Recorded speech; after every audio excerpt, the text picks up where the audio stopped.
Assalamualaikum warahmatullahi wabarakatuh.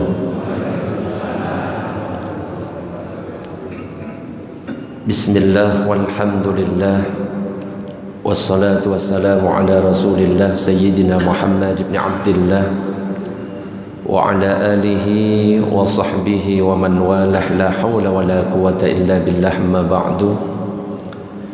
Nawayna at-ta'alluma wa at-ta'lim والتذكر والتذكير والنفع والانتفاع والإفادة والاستفادة والحث على تمسك بكتاب الله وسنة رسوله والدعاء إلى الهدى والدلالة على الخير وابتغاء وجه الله مرضاته وقربه وثوابه سبحانه وتعالى إلى حضرة النبي المصطفى محمد صلى الله عليه وسلم. الفاتحة. أعوذ بالله من الشيطان الرجيم. بسم الله الرحمن الرحيم. الحمد لله رب العالمين الرحمن الرحيم مالك يوم الدين. إياك نعبد وإياك نستعين. اهدنا الصراط المستقيم صراط الذين أنعمت عليهم غير المغضوب عليهم ولا الضالين. آمين. Para jamaah, Bapak Ibu yang dirahmati oleh Allah, alhamdulillah pada kesempatan pagi ini kita masih diberikan kesehatan oleh Allah, masih diberikan kesempatan untuk bisa melaksanakan salah satu kewajiban kita, yaitu sholat subuh. Lebih-lebih kita melakukan sholat subuh ini di awal waktu, dan ini adalah sebuah keutamaan tersendiri bagi kita. Sebagaimana dalam hadis yang diriwayatkan oleh Imam Abu Daud, pernah suatu ketika Rasulullah itu ditanya, Su'ila Rasulullah sallallahu alaihi wasallam ayyul a'mali afdal. Salah satu sahabat pernah bertanya kepada Rasulullah, ya Rasulullah, amalan apa yang paling afdal? Maka kemudian Rasulullah sallallahu alaihi wasallam itu menjawab, as-salatu fi awwali waqtiha, salat di awal waktu. Makanya kita berdoa bersama-sama, mudah-mudahan kita diberikan keistiqomahan untuk bisa melaksanakan sholat 5 waktu di awal waktu. Amin ya rabbal alamin. Apalagi yang kita lakukan ini adalah sholat subuh, sholat yang paling berat atas orang munafik. Gak usah kita pikirkan apakah dia kunut ataupun tidak kunut, tidak masalah. Karena rumusnya itu dikatakan in qanata fil fajri fahasanun. Seandainya ada orang sholat subuh kemudian dia pakai kunut, baik. Wa illam yaknut, seandainya ada orang sholat subuh kemudian tidak kunut, fahasanun, sama-sama baik. Yang penting sama-sama sholat. Yang gak baik itu justru yang ribut masalah kunut gak kunut tapi dia tidak sholat. Bahkan kalau masalah kejadian atau kasus yang seperti ini, harusnya kita bisa mencontoh ulama-ulama terdahulu. Mungkin ada yang pernah kenal yang bernama Kiai Haji Idham Khalid. Pernah mendengar? Salah satu tokoh NU yang mana pada waktu itu adalah ketua umum PBNU. Kebetulan melakukan sebuah perjalanan bersama tokoh Muhammadiyah Buya Hamka. Perjalanan laut menaiki kapal laut sehingga membutuhkan beberapa hari perjalanan, dan di situ ketika didirikan sholat subuh bergantian mengimami. Yang namanya orang NU, Kiai Haji Idham Khalid, biasanya di amalan sehari-harinya beliau itu kunut. Begitu juga dengan Buya Hamka, karena beliau itu tokoh Muhammadiyah, sehari-harinya beliau tidak kunut. Suatu ketika dalam perjalanan masuk waktu subuh, maka yang pertama kali ngimami itu Kiai Haji Idham Khalid. Ketika ngimami rakaat pertama berjalan, rakaat kedua, ketika sudah berdiri dari i'tidal sami Allahu liman hamidah, yang biasanya beliau itu kunut sehari-harinya, beliau tidak kunut, langsung sujud Allahu Akbar. Dan akhirnya setelah salam, Buya Hamka mendekati Kiai Haji Idham Khalid. Wahai Kiai, kenapa engkau kok tidak kunut? Kan biasanya sehari-hari Anda itu kunut. Apa jawaban Kiai Haji Idham Khalid? Jawabannya adalah, saya tahu di belakang saya ada Anda, Buya, maka saya menghormati Anda, saya tidak kunut. Itu seharusnya akhlak kita itu seperti itu. Begitu juga di hari kedua, di saat Buya Hamka menjadi imam sholat subuh, yang biasanya beliau itu kunut subuh, ternyata rokaat pertama jalan, rokaat kedua jalan. Ketika bangun dari rukuk, sami Allahu liman hamidah, apa yang dilakukan Buya Hamka? Yang biasanya beliau tidak kunut, ternyata ngangkat tangan. Allahumma hdina fi man hadait wa afina fi man afait, sampai selesai. Wa sallallahu ala sayyidina Muhammadin nabiyil ummi wa ala alihi wa sahbihi wa sallam. Setelah selesai solat, assalamualaikum warahmatullah, assalamualaikum warahmatullah, didatangi oleh Kiai Haji Idham Khalid. Wahai Buya, kenapa engkau kok malah kunut? Biasanya engkau nggak pernah kunut ketika solat. Jawaban Buya Hamka sama dengan jawaban Kiai Haji Idham Khalid. Saya tahu di belakang saya ada Anda Pak Kiai, maka saya menghormati Anda, saya kunut. Kira-kira keren nggak kalau kayak gitu? Keren.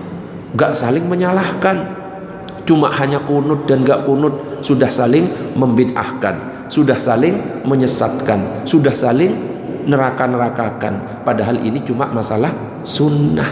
Kunut silahkan, gak kunut juga gak masalah. Dan ini juga pernah kejadian di zamannya Imam Syafi'i. Imam Syafi'i suatu ketika melewati sebuah perkampungan di mana kampung itu bermadhab Hanafi. Ya kita tahu kalau madhab Hanafi itu tidak mensunnahkan sholat subuh. Imam Syafi'i perjalanan melewati kampung itu bersama murid-muridnya, bersama santri-santrinya. Ketika masuk ke perkampungan itu kebetulan sholat subuh. Imam Syafi'i mampir untuk sholat subuh. Ternyata jamaah itu gak ada yang berani maju karena melihat ada sosok Imam Syafi'i yang masuk. Gak ada yang berani jadi imam. Maka pada akhirnya dipersilahkan Imam Syafi'i untuk menjadi imam bagi jamaah yang bermadhab Hanafi semuanya. Santri-santri yang ikut Imam Syafi'i sudah berbisik, wah ini akan menjadi catatan sejarah ini. Bisa-bisa jamaah yang hadir di sini yang bermazhab Hanafi diajak kunut semuanya sama Imam Syafi'i. Ternyata apa yang terjadi? Ketika sholat rokaat pertama jalan, rokaat kedua jalan, Imam Syafi'i ketika sami Allahu liman hamidah, Imam Syafi'i ini tokoh yang mengatakan kunut subuh adalah sunnah, sunnah abad. Artinya apa? Kalau lupa mengerjakan kunut dianjurkan untuk sujud sahwi. Itu Imam Syafi'i. Tapi ternyata ketika berada di area, di perkampungan yang bermadhab Hanafi, karena menghormati Imam Hanafi, beliau ternyata langsung sujud. Allahu Akbar. Selesai. Assalamualaikum warahmatullahi, assalamualaikum warahmatullahi. Di perjalanan santrinya, muridnya mencoba bertanya, wahai imam, kenapa engkau kok malah tidak kunut? Bukankah engkau mengatakan bahwa kunut subuh itu sunnah? Iya, kunut subuh itu sunnah abad. Kalau memang kita lupa, kita dianjurkan untuk sujud sahwi. Tapi kita tadi sholatnya di perkampungan yang bermadhab Hanafi, saya menghormati Imam Hanafi, maka saya tidak kunut subuh. Kira-kira kalau misalkan seperti itu, ulamanya keren enggak kira-kira? Keren, adem rasanya. Ya, enggak dikit-dikit nyalahkan cuma karena berbeda. Enggak masalah sebenarnya. Contoh lagi, misalkan ada tokoh Muhammadiyah yang kebetulan pada waktu itu adalah ketua umum Muhammadiyah yang paling lama, yang bernama Bapak Abdul Razak Fahruddin. Beliau itu tokoh Muhammadiyah, ketua umum Muhammadiyah yang paling lama. Suatu ketika pernah datang ke Tebu Ireng silaturahim dengan Gus Dur. Kebetulan waktu silaturahim di bulan Ramadan, hingga saat tarawih tiba. Ya namanya Gus Dur, beliau itu ulama, juga Kiai Haji Abdul Razak Fahruddin sama-sama ulama. Gus Dur sebagai bentuk penghormatan kepada tamu mempersilahkan kepada Kiai Haji Abdul Razak Fahruddin untuk ngimami. Monggo Pak Kiai Abdul Razak Fahruddin menjadi imam sholat tarawih. Kita tahu kalau di Tebu Ireng kira-kira sholat tarawihnya berapa rakaat? Berapa Pak? Ya 23. Orang NU kan, ya bahkan kandangnya NU 23 rakaat. Kalau Kiai Haji Abdul Razak Fahruddin ketua umum Muhammadiyah biasanya tarawihnya berapa?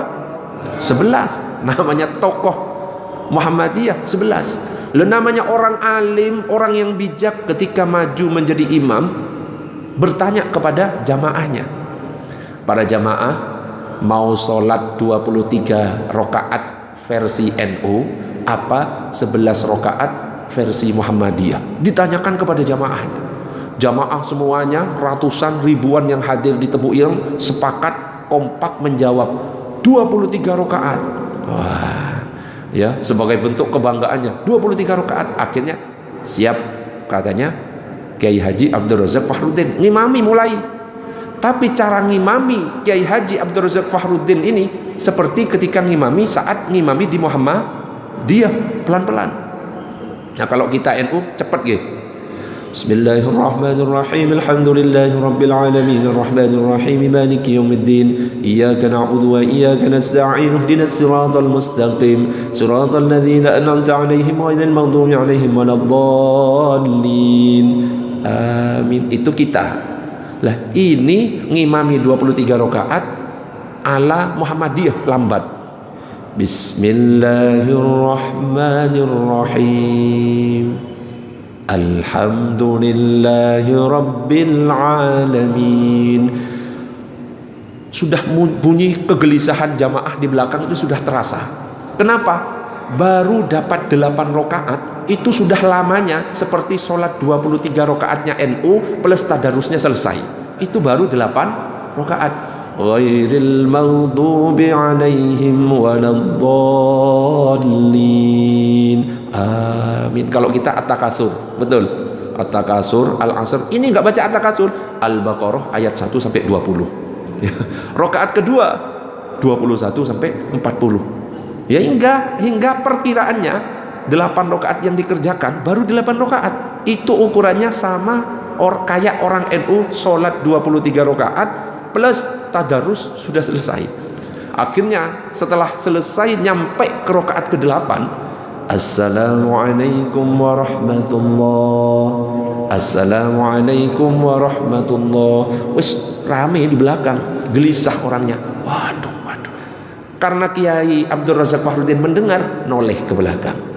Para jamaah lanjut witir atau lanjut 23 rakaat. Kompak bareng-bareng. Witir Kiai, wes ya. Akhirnya dalam sejarah di Tebu Ireng, di kandangnya NU, ya, langsung jadi Muhammadiyah secara massal. Salatnya yang biasanya 23 rakaat jadi berapa? 11 rakaat. Okay. Setelah selesai Gus Dur maju, kemudian ngambil mic, kemudian berkata, baru kali ini ya orang-orang NU di kandang NU dimuhammadiyahkan secara massal. Tapi adem. Gus Dur alim, Kiai Haji Abdul Razak Fakhruddin alim. Karena sama-sama alim, sama-sama bijak, tidak saling menyalahkan, gak masalah. Kira-kira enak gak kalau kayak gitu? Enak. Ya, sekarang ini kan ya dikit-dikit nyalahkan dan lain sebagainya. Allahumma shalli ala sayyidina Muhammad. Mudah-mudahan kita tidak termasuk, ya. Amin ya rabbal alamin. Ya. Jadi ya mudah-mudahan juga kegiatan-kegiatan seperti ini istiqomah. Apalagi sudah diawali dengan sholat subuh. Ya, sholat subuh ini seperti yang saya sampaikan tadi, sholat yang paling berat atas orang munafik. Makanya dikatakan dalam hadis itu, inna asqala sholatin alal munafikin. Sholat yang paling berat atas orang munafik itu ada 2. Sholatul isya wa sholatus subhi. Sholat isya dan sholat subuh. Makanya jangan sampai dalam diri kita ini ada tanda-tanda kemunafikan.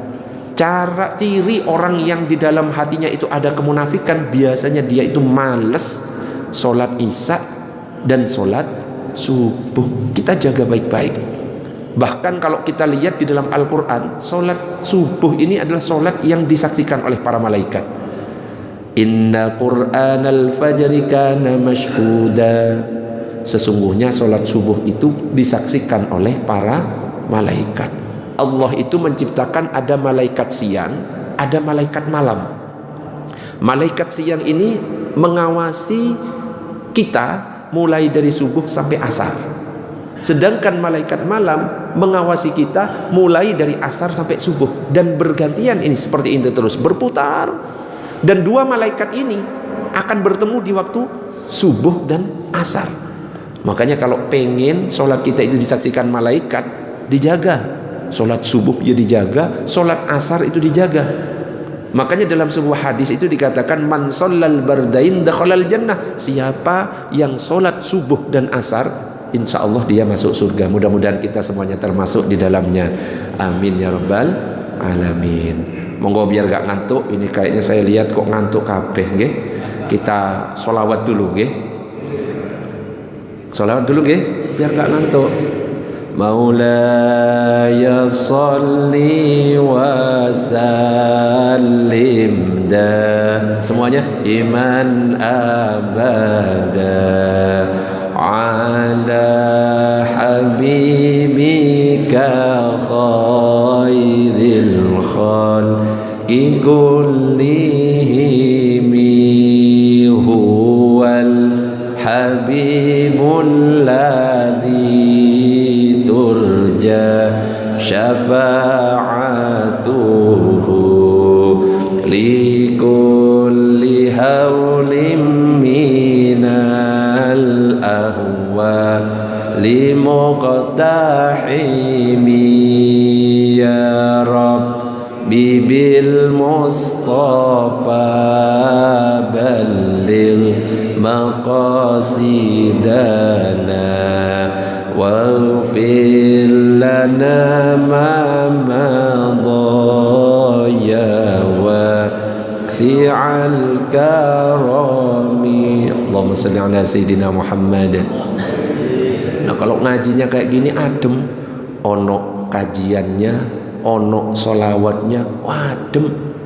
Karena Nabi itu pernah mengatakan kalau dalam sebuah majelis perkumpulan di dalamnya itu tidak dibacakan solawat kepada Nabi, maka majelis itu akan menjadi bahan penyesalan bagi orang-orang yang hadir. Bahkan Ibnul Jauzi mengatakan orang yang hadir ketika mereka meninggalkan majelis itu, yang mana majelis itu di dalamnya tidak disebut nama Rasulullah, gak ada solawat di dalamnya, maka orang yang meninggalkan akan meninggalkan bau yang lebih busuk daripada bangkai. Na'udzubillah min dzalik. Wah enak kalau misalkan ada solawatnya.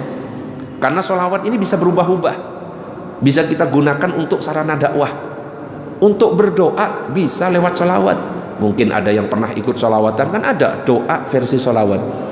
Allahumma, lanjutannya Allahumma cukupono luberono. Kaono sing amin. Allahumma cukupono luberono. Keluarga sehat kabeh, beras akeh, duit akeh. Allahumma cukupono luberono.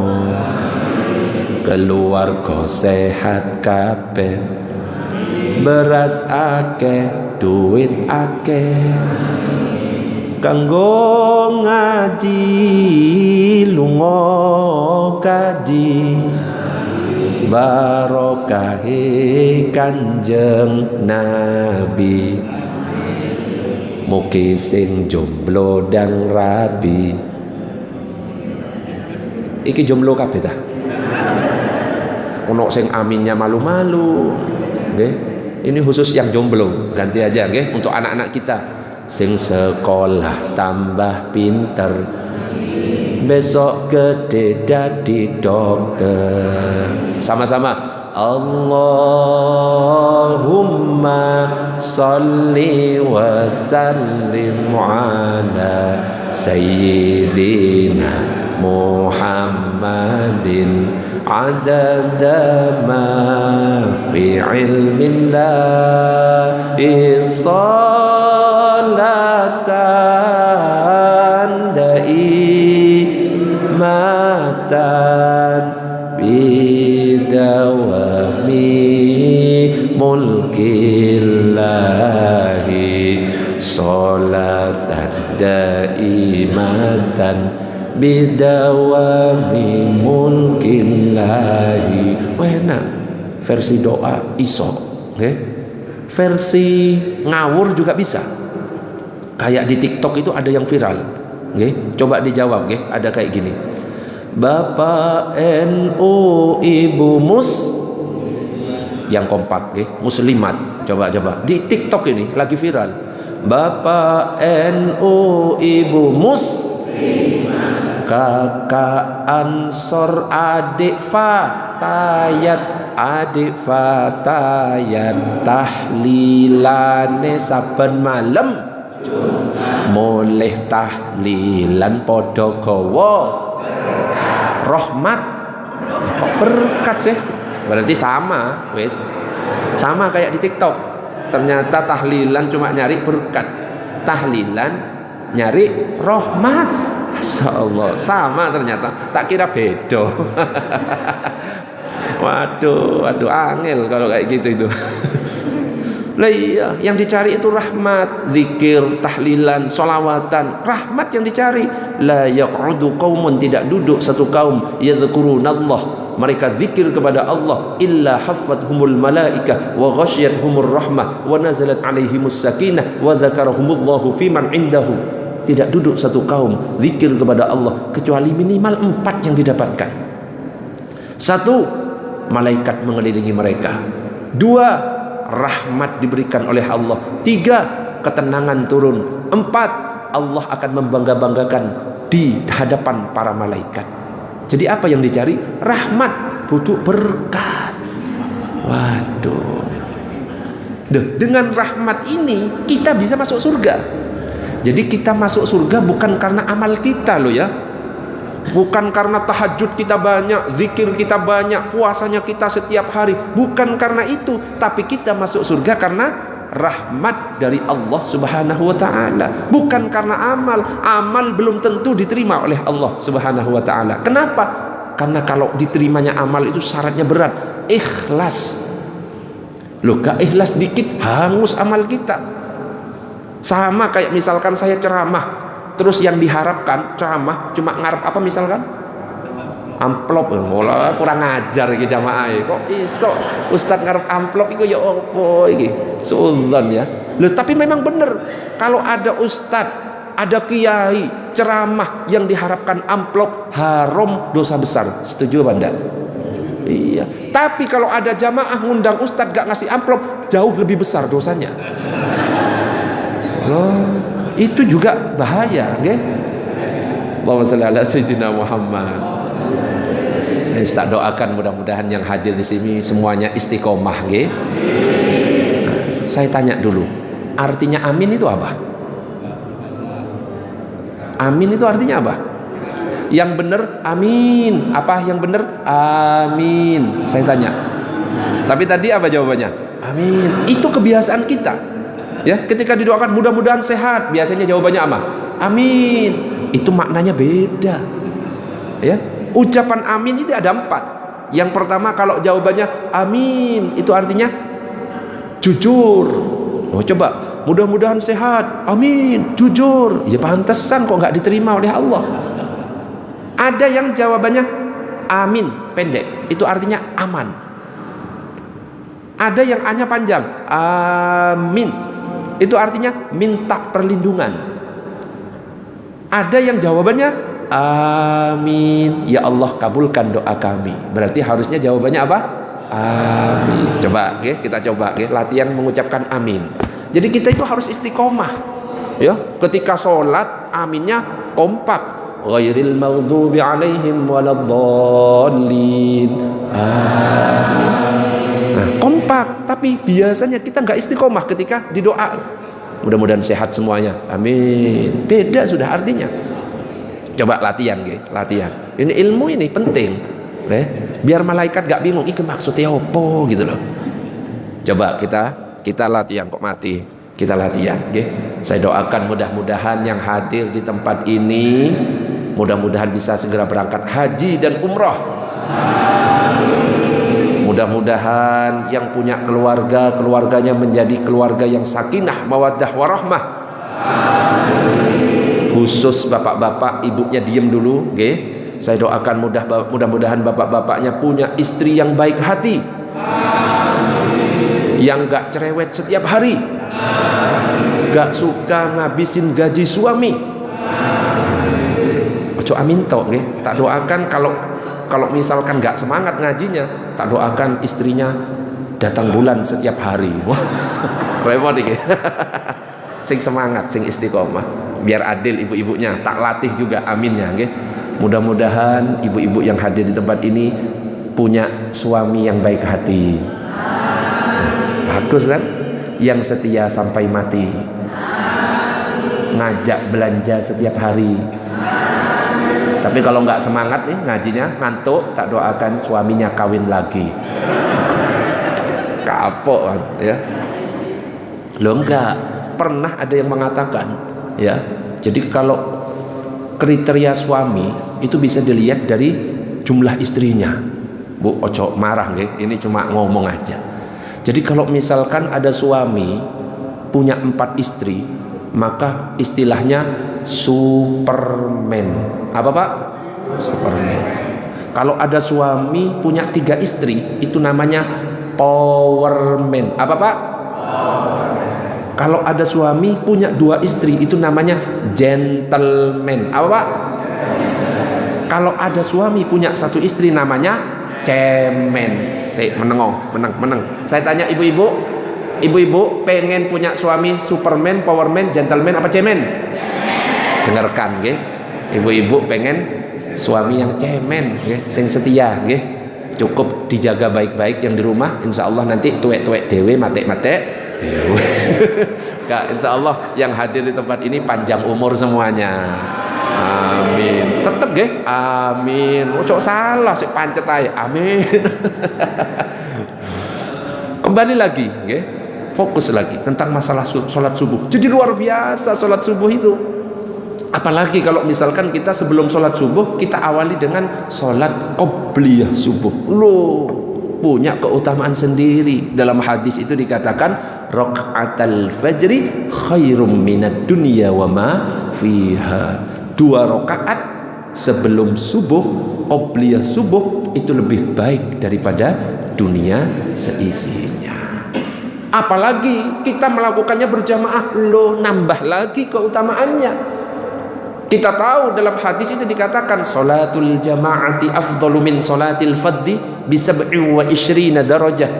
Salat berjamaah itu lebih afdal, lebih utama daripada salat sendirian 27 derajat. Apalagi yang kita lakukan itu sholat isya dan sholat subuh, itu juga punya keutamaan. Coba ada hadis yang berbunyi seperti ini, man shallal isya'a fi jama'atin, siapa yang sholat isya berjamaah, faka'annama qama nisfal lail, maka seakan-akan dia itu sholat separuh malam.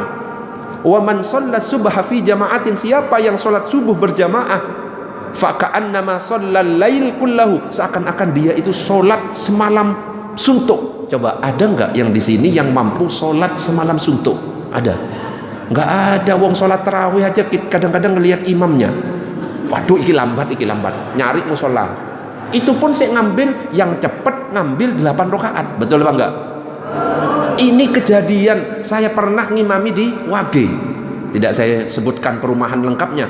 Ngimami di Wage, saya tahu jamaahnya ini senang cepat, saya cepatkan, saya sambung surat Al-Fatihah. Bismillahirrahmanirrahim. Alhamdulillahi rabbil alamin arrahmanir rahim maliki yaumiddin. Iyyaka na'budu wa iyyaka nasta'in. Ihdinas siratal mustaqim. Siratal ladzina an'amta 'alaihim ghairil maghdubi 'alaihim waladdallin. Amin. Setelah selesai, padahal wis cepat ini, Al-Ikhlas saja saya sambung. Qul huwallahu ahadun illahus samad, lam yalid wa lam yulad wa lam yakul lahu kufuwan ahad. Perkiraan saya ini sudah cepat, sudah banter. Setelah salam, assalamualaikum warahmatullah, assalamualaikum warahmatullah, dicolek di belakang. Ada orang sepuh tepat di belakang saya, langsung nyolek. Saya wis aduh kecepetan iki. Noleh saya. Mohon maaf Ustaz, kurang banter. Coba bayangkan, kurang banter. Saya kira Ustaz kecepatan, kurang banter Ustaz. Akhirnya saya tambah semangat. Saya berdiri, ya ketika berdiri biasanya saya mengatakan softnya diluruskan, rapatkan soft. Saya ubah akhirnya. Para jamaah, siapkan SIM dan STNK, sabuk pengaman dipakai, helmnya juga dipakai, takutnya ditilang polisi. Akhirnya tak gitukan sekalian. Loh, ini kenyataan di Wage saya ngimami. Ya, kita sholat aja cepet-cepet, beda dengan sholatnya Nabi. Kalau sholatnya Nabi 2 rakaat sebelum subuh baru selesai. Nabi kalau sholat, beliau itu kakinya sampai bengkak. Makanya Sayyidah Aisyah itu pernah bertanya, ya Rasulullah, kenapa engkau kok sholat sampai segitunya, kakimu hingga bengkak? Bukankah engkau ini seorang nabi? Bukankah engkau seorang rasul? Bukankah engkau sudah mendapatkan jaminan surga? Bukankah engkau sudah diampuni dosa-dosanya? Kenapa sholatmu sampai kakimu bengkak? Nabi jawabannya, afala akunu abadan syakura. Hei Sayyidah Aisyah, apakah nggak boleh kalau saya ini menjadi hamba yang bersyukur? Coba bentuk syukurnya Nabi, sholat hingga kaki bengkak. Oh, kita imam lama dikit dirasani, okay? Sampai nggak enak gitu jadi imam itu. Yo nggak enak loh jadi imam itu, tanggungannya besar. Tapi memang kalau kita jadi imam itu harus ngerti makmumnya, betul apa enggak? Betul. Kenapa? Makmumnya itu macam-macam. Ada yang sepuh mungkin nggak kuat berdiri lama, nggak kuat sujud rukuk lama.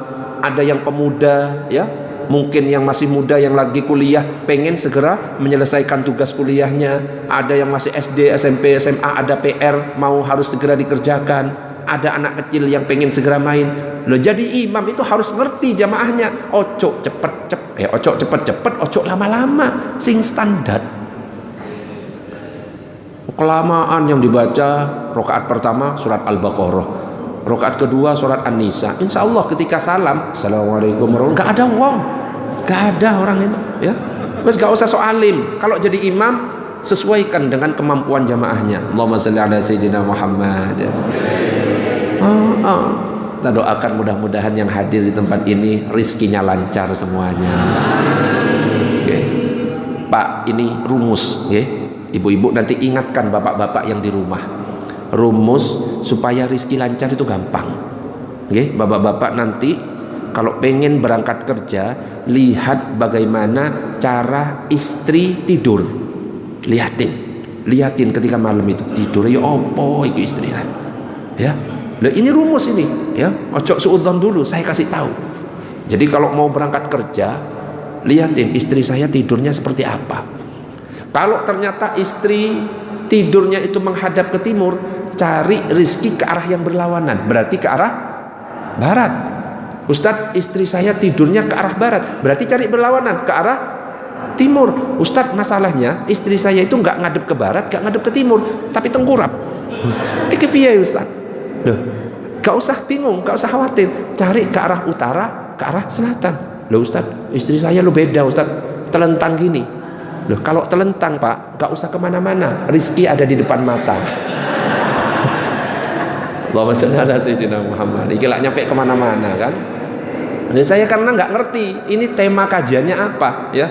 Gus Aftoni itu tim WA saya, Ustadz minta tolong diisi kajiannya. Loh jangan saya sungkan ngisi di sini karena di sini ada Profesor Zahro, ada Gus Aftoni.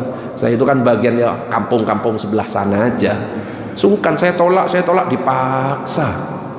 Ya sudah, karena dipaksa ya wes, akhirnya ya ini ngeyel nggak jelas gini ya.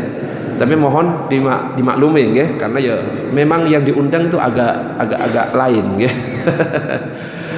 Mudah-mudahan sehat semuanya.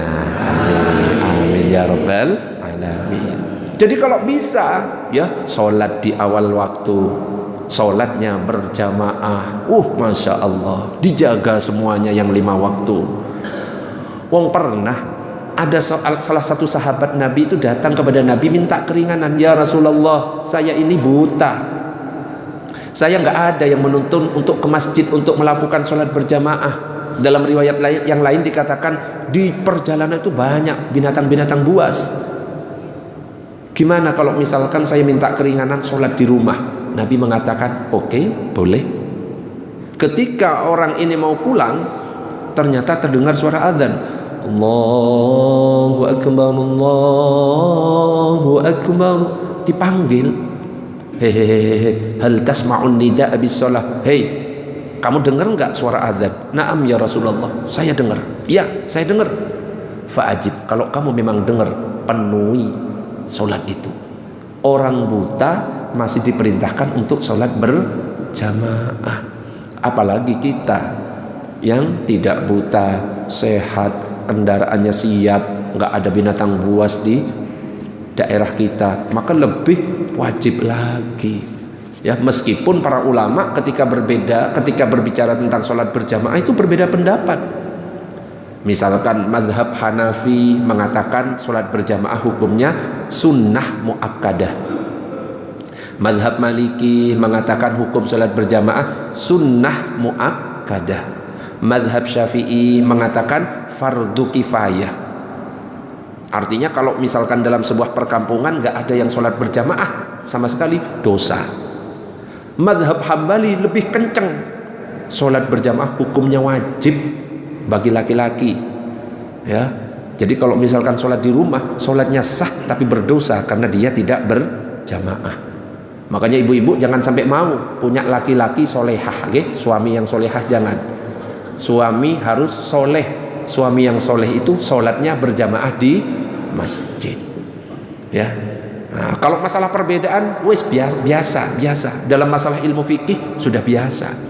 Ada yang mengatakan sunnah muakkadah, gak masalah. Ada yang mengatakan fardu kifayah, gak masalah. Ada yang mengatakan wajib, gak masalah. Yang penting itu kita saling menghormati, tidak saling menyalahkan. Yang repot ini belajarnya cuma Sabtu Minggu di Google dan YouTube, nyalahkan kiai yang sudah mondok sampai berpuluh-puluh tahun. Itu yang repot. Ini capek jam berapa, Bah? Habis dah waktunya. Suruk ya. Sampai jam berapa biasanya, Bu? Sampai jam 8. Iki ngundang apa ngontrak ngelongnya? Sampai jam berapa? Jam 6. Oh, salah denger, Pak. Tak kira jam 8. Iki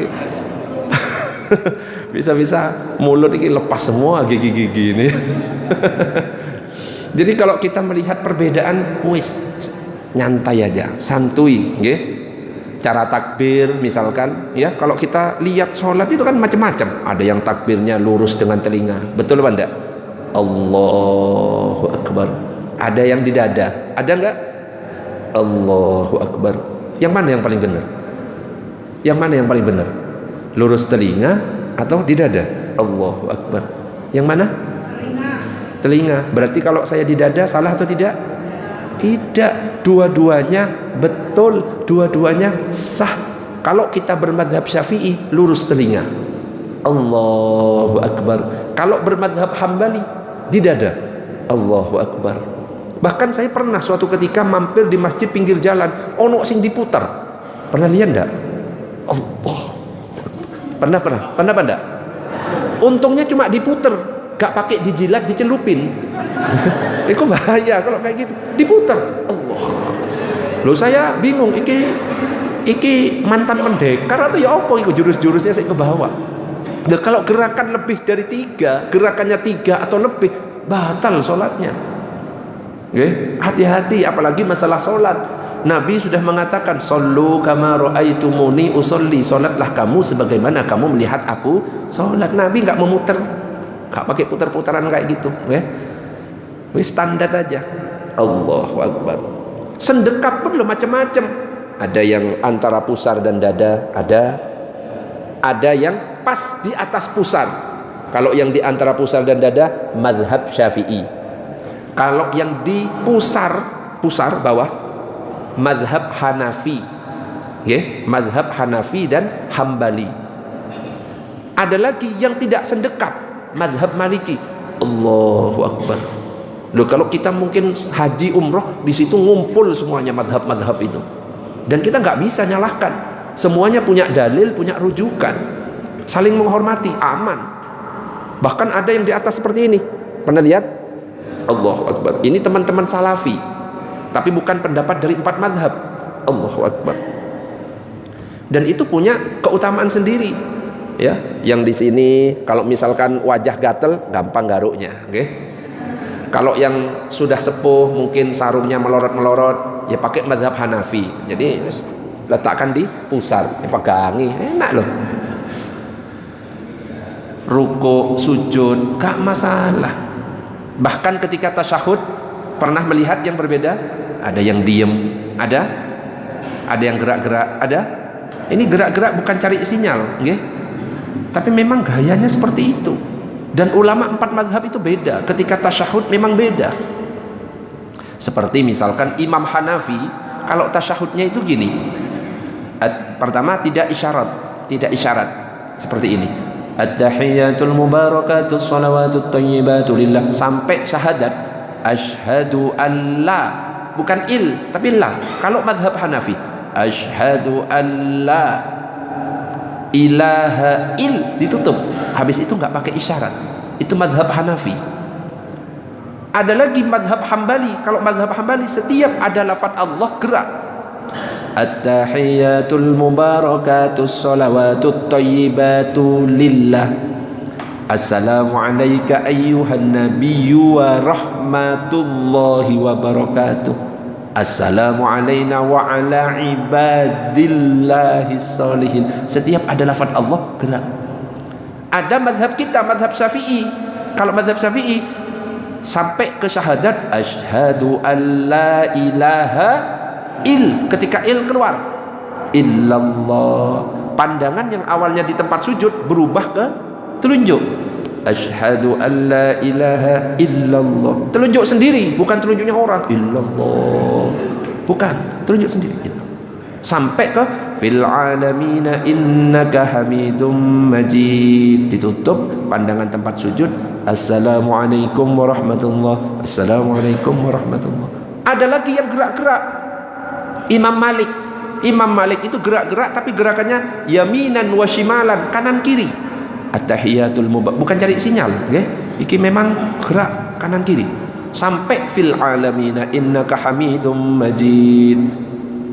Ada yang atas bawah. Ini teman-teman Salafi, pendapatnya Syekh Nasiruddin Al-Albani. At-tahiyatul mubarak. Ada yang bingung karena nggak pernah ngaji. Iki sing bener kanan kiri apa atas bawah? Diputer, digabung. At-tahiyatul mubarak. Ini nggak pernah ngaji, bingung. Tapi kalau ditanya Ustadz yang paling bener mulai dari yang tadi, pendapat 1, 2, 3, 4, 5, yang paling bener mana? Semuanya sah. Yang nggak bener itu kalau dibalik. At-tahiyatul mubarak. Ini nggak bener. Ini nantang malaikat. Bahaya nih nantang malaikat itu. Jadi kalau kita belajar tentang perbedaan pendapat, insya Allah adem, gak mudah menyalahkan. Allahumma shalli ala sayyidina Muhammad. Jadi ayo kita jaga keistiqomahan kita untuk hadir sholat berjamaah, sholat di awal waktu. Apalagi kalau ada kajian-kajian seperti ini, jangan sampai ditinggal, jangan sampai pulang.